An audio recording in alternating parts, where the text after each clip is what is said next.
Doctor Babasaheb Ambedkar open university.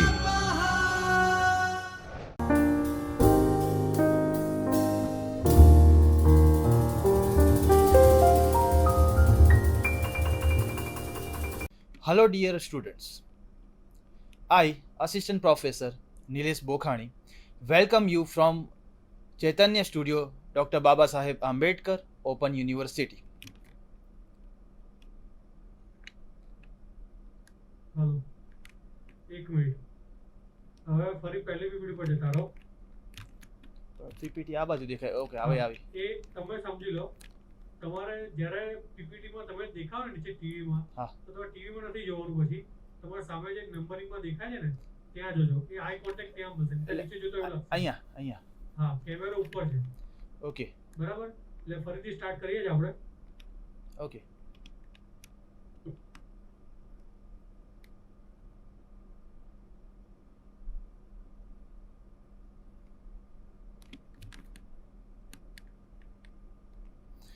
Hello, dear students.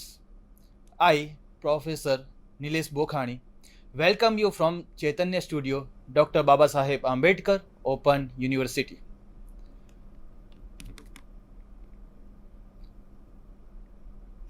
Unit 1 of Fundamental of Computer Networking is Introduction to Networking. Here you can see our agenda. Our first agenda is learning objectives. Why we are learning computer networking? So first objective is understand basic concept of data communication and networking. Second objective is identify the components of data communication. Third is explain fundamental of networking model. Then last one is categorize different types of network. And also we will see explain basic functions of networking devices. Second agenda is introduction to networking. So actually computer network is required to send the data from one place to another.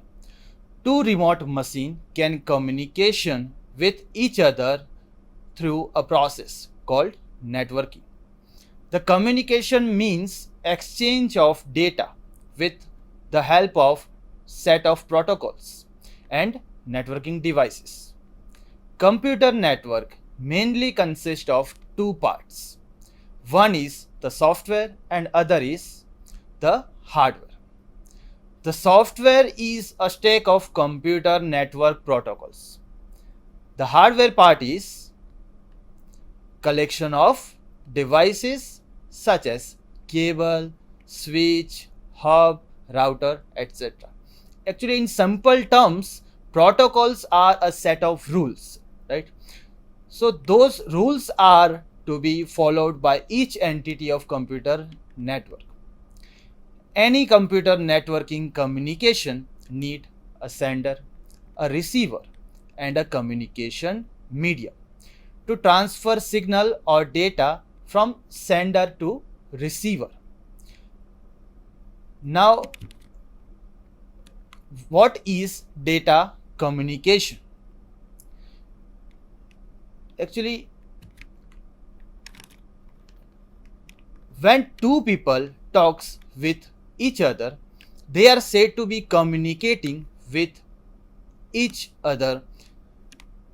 They exchange their ideas, their thoughts, opinions, feelings with the help of words of some natural language. Similarly, when two computers exchange the information using some set of rules and networking devices, then the process is said to be data communication. Okay. So the information is presented in form of data. Actually, the data may take various forms such as text, audio, video, images, etc. To have successful data communication, it must satisfy several characteristics. Okay, so let's see what are different types of characteristics. First one is correctness of data communication. First, actually the data must be received correctly by the remote receiver.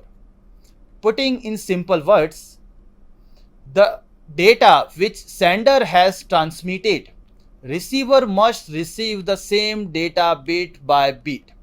There must not be a single bit in error. Okay. For example, we assume that sender have sent the binary stream 110, then receiver must receive exactly 110. Then the second characteristic is timeliness. Now data must be received timely. The data are not useful if it arrives out of time, right? So it means that sender and receiver must be synchronized with the order of transmission and receiving. The sender must have sent the whole message in the several units.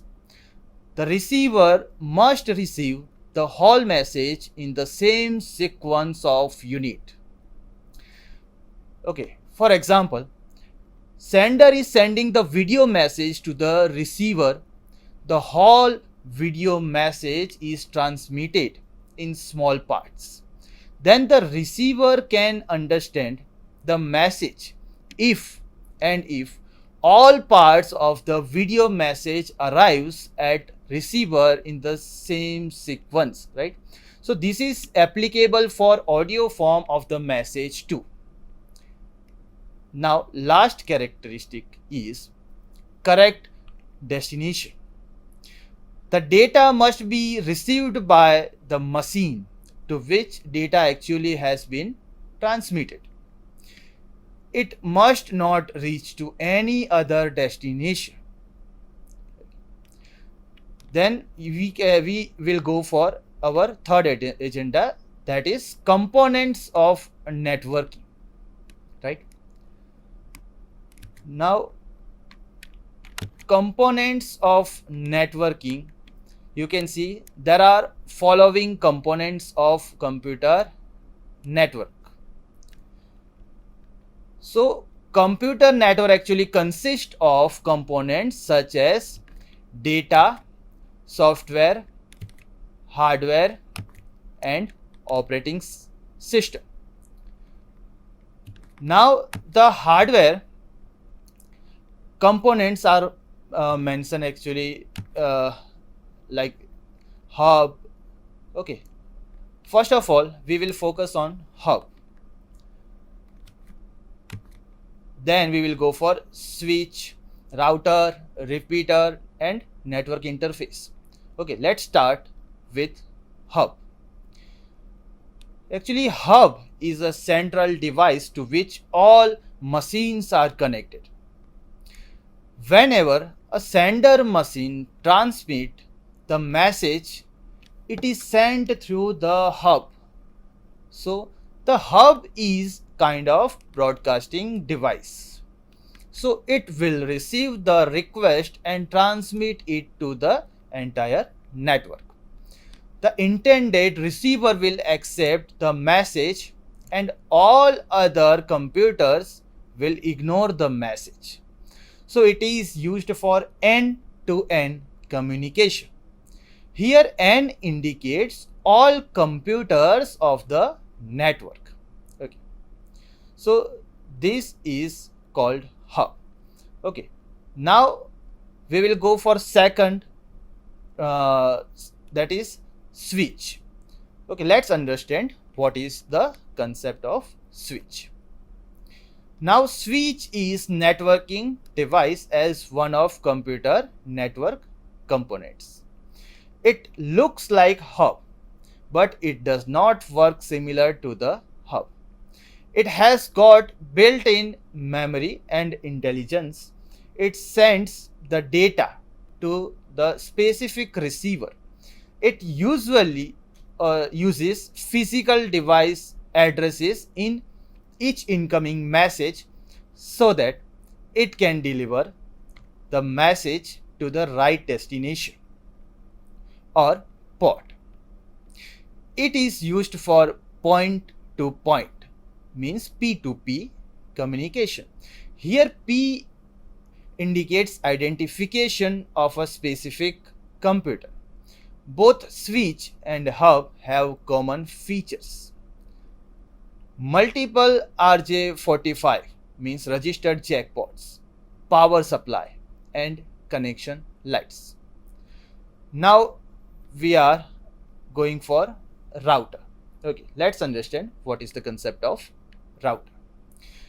Routers are mainly used to send the message from source machine to the destination machine. There is a large number of routers are connected among themselves. Hence, there may be several alternative paths from source router to the destination router. Router finds the best possible path between them using routing algorithm and routing table information. Router tables are used to store information of other neighbor routers in the network. Router also can be used to connect LANs, MENS or WANs. Then we will going for our fourth topic, that is repeater. Okay. Now actually repeater strengthen the weak signal. Okay. If distance between two directly connected computers is long, then the signal which passes through may get weaker and weaker. So the receiver may not get the correct data as it was transmitted. In this case, a repeater is placed between these two computers. When signal becomes weak, repeater makes it strong such that it reaches to the destination without any difficulty. Now the last is network interface card. Okay, let's understand what is the concept of network interface card. Each computer in a network has a special expansion card called a network interface card. The NIC prepares, formats and sends data, receives data and controls data flow between the computer and network.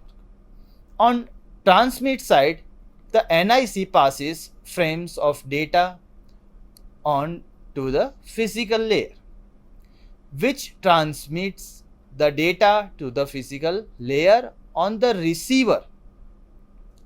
On the receiver side, the NIC processes bits received from the physical layer and processes message based on its contents.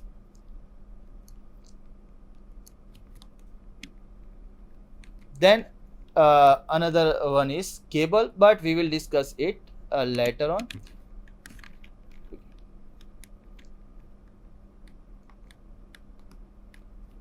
Now you can see we will understand cables in details because it's very important topic.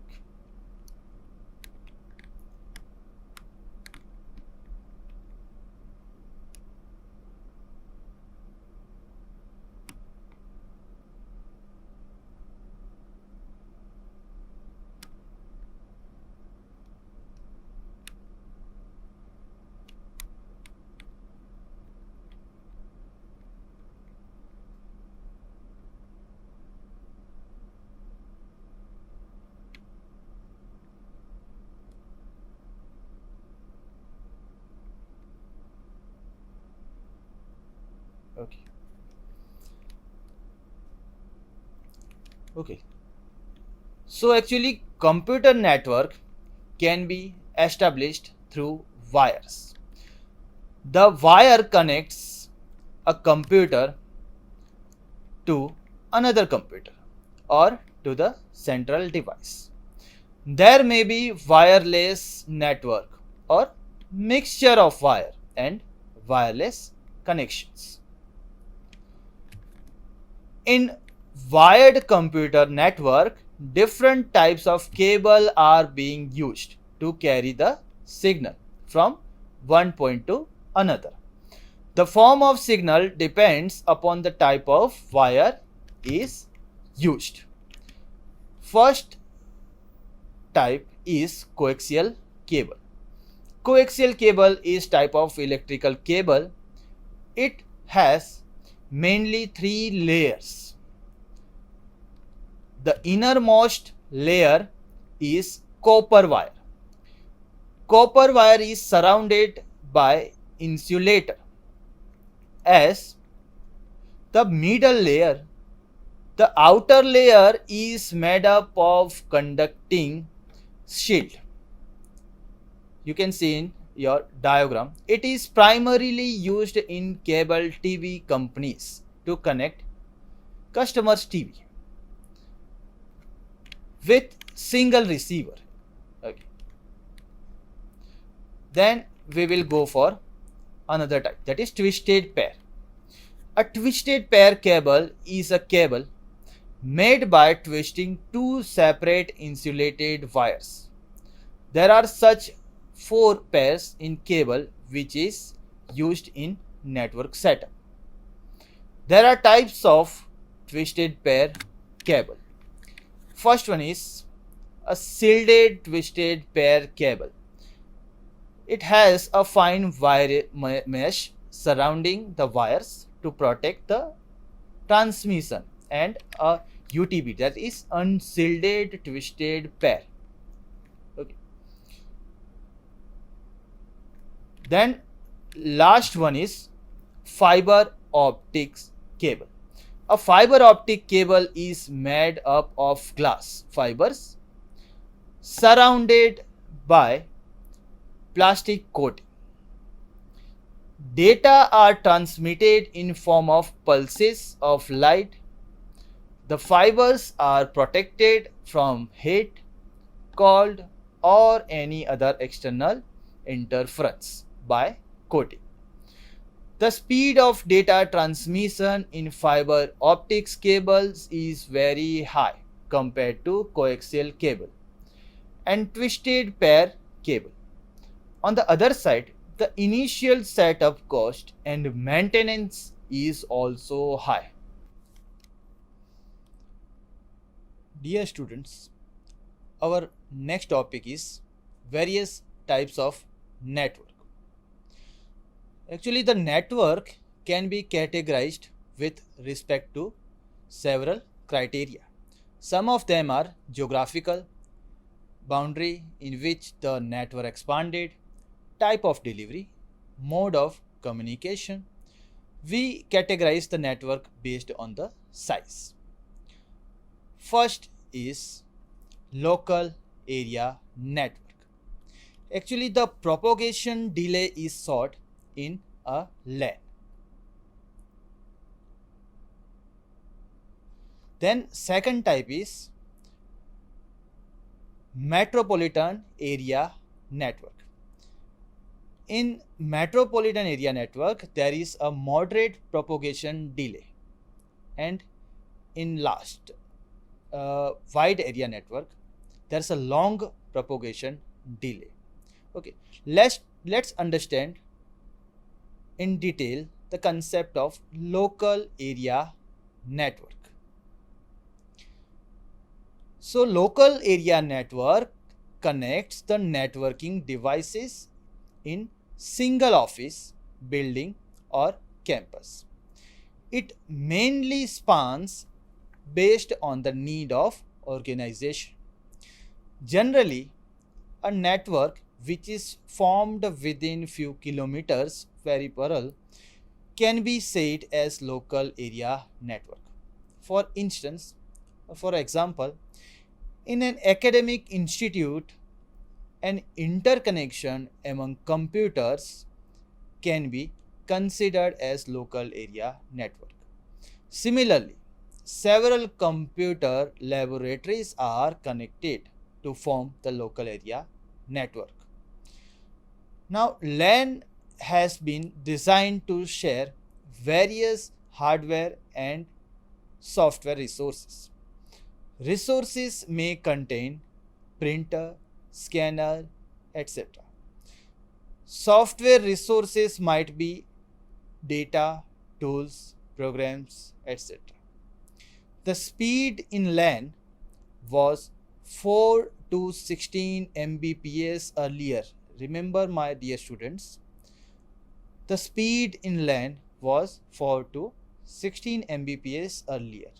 Nowadays, the speed can be achieved up to 100 to 1000 Mbps.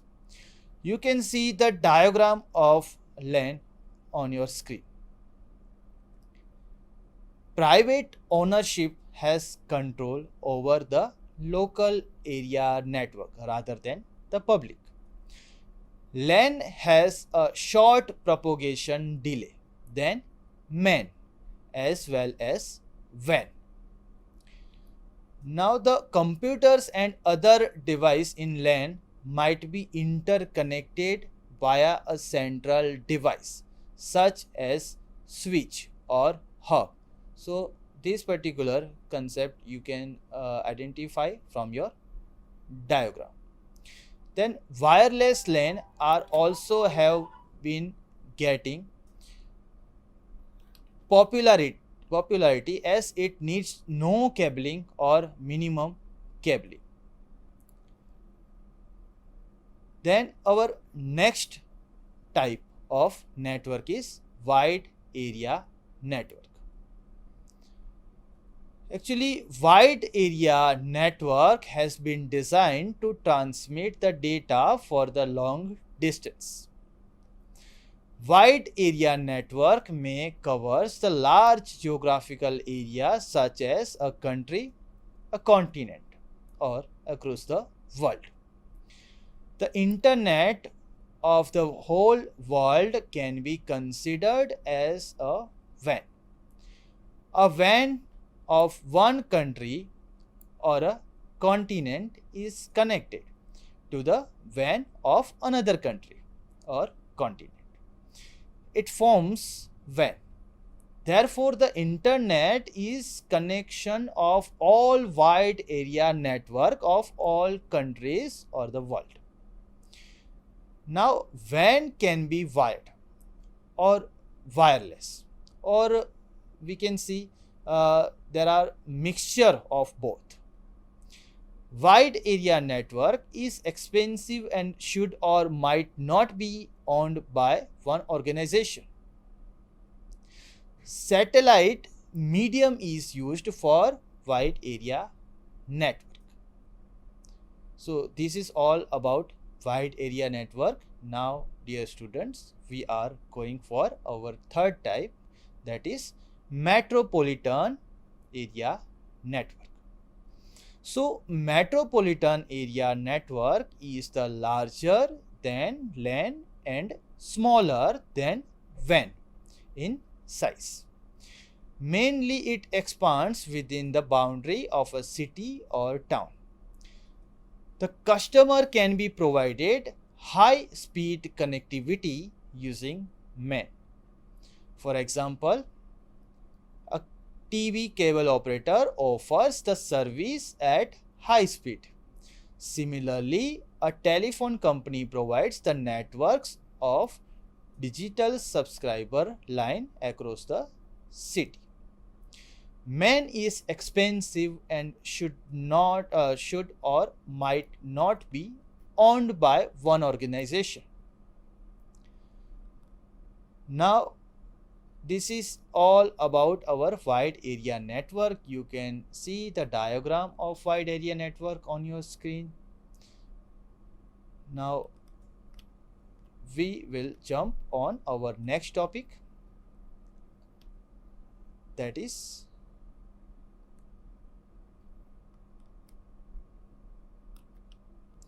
different computing models of network. The entire process of communication between two entities seems straightforward. It looks like a single step process, but it takes several steps one after another. Also, these steps are carried out in sequence. For example, the task of sending an email from source to the destination can be divided into several subtasks. Each subtask would be performed by a specific program of software. Again, each subtask provided service to another subtask and also takes service from another subtask. If all subtasks are arranged in some hierarchy, then lowest subtask transforms the binary data digital signal. The process is resolved at the receiving side. It converts the digital signal to the binary to take the subtask from bottom to the top. Now we will understand our first computing model, that is client server network. A computer network in which one centralized powerful computer is called the server. There are several less powerful computers are connected with server called clients. The server owns numerous resources such as printers, scanners, files, videos, etc. The server's primary purpose is to provide services to the clients connected with it. Whenever a client demands for the specific resources, the server locates that resources and provides to the client. There are two settings in the client server network. Remember students, this is called client server network. Now we are going to understand the settings in the client server network. So first, all clients have the same set of access of privileges. In this case, all clients can use the same set of resources. In the second case, two different clients have different resources to access. Okay, let's see the diagram of client server network. Now the main benefit of the client server network setup is that all resources are to be placed on one place. The network administrator can control all the resources from the server only. It becomes easy to control and maintain the whole network. Moreover, software and hardware resources are shared, so it will result in cost-effective environment. On the other side, all clients depend upon the server. Therefore, if server fails, then the whole network goes down. Now we will see our next computing model, that is peer-to-peer network. A peer-to-peer means P2P network is a network in which all connected computers are neither servers nor clients. A P2P network can be an ad hoc network, right? It can be an ad hoc network. A couple of computers are connected through media to share the resources. It is set up for temporary. In contrast, a P2P network may own permanent infrastructure. For example, 10 to 12 computers are interconnected in a small office to share the printer. In simple words, it does not require any configuration such as access privileges. Right? Okay. Now our third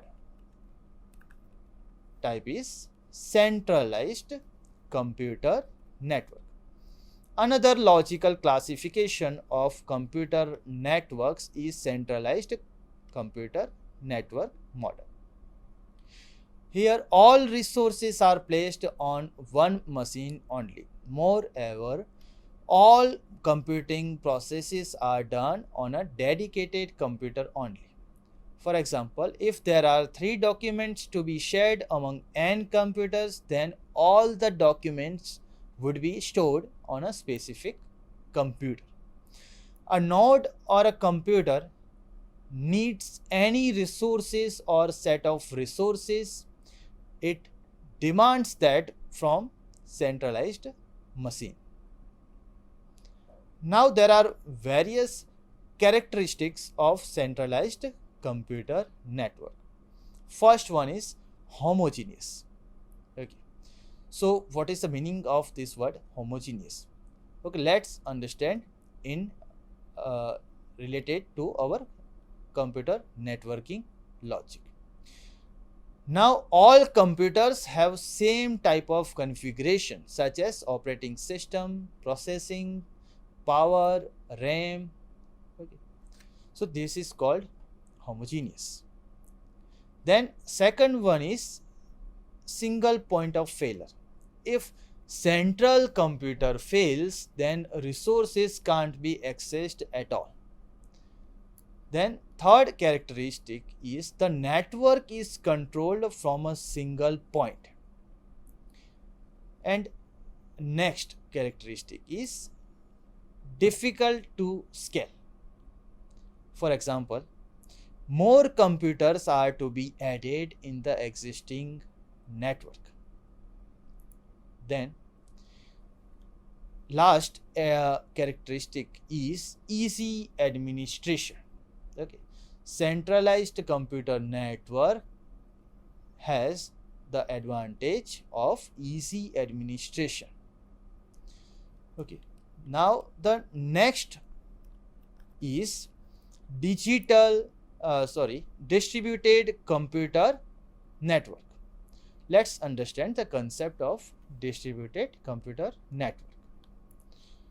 In distributed network model, the network resources are placed on more than one computer. The processing also is done on different computers. The computers are located on different geographical locations that you can identify from the diagram. The resources are distributed among them. So it satisfies the concept, or it satisfies different criteria of distributed computer network. Now the resources might have been distributed on all computers or group of computers. Let's see some of the characteristics of distributed computer network. First one is heterogeneous. Okay. In centralized we have seen homogeneous, here we have heterogeneous. Now the computers may have different type of configuration such as operating system, processing power and RAM. Shared resources is second characteristic. So resources are shared and replicated. So in case of failure, the same can be fetched from other computer. Next characteristic is the network is controlled from multiple points. The network is controlled from multiple points. Then easy to scale, right? The next characteristic is easy to scale. And it's just opposite to centralized. The last characteristic is it is not so easy for administration, right? And after distributed computer network, we will go for our next topic, that is collaborative computer network. Collaborative computer network model is a diverse group of networking devices intended to support work between individuals. Collaborative model uses the applications such as chat programs, instant messaging, and video conferencing. These applications empower users to access each other and information whenever it is required. Thank you, dear student. I hope you enjoyed the first part of Unit 1, which is Introduction to Networking. We will meet for our second part of Unit 1. Thank you.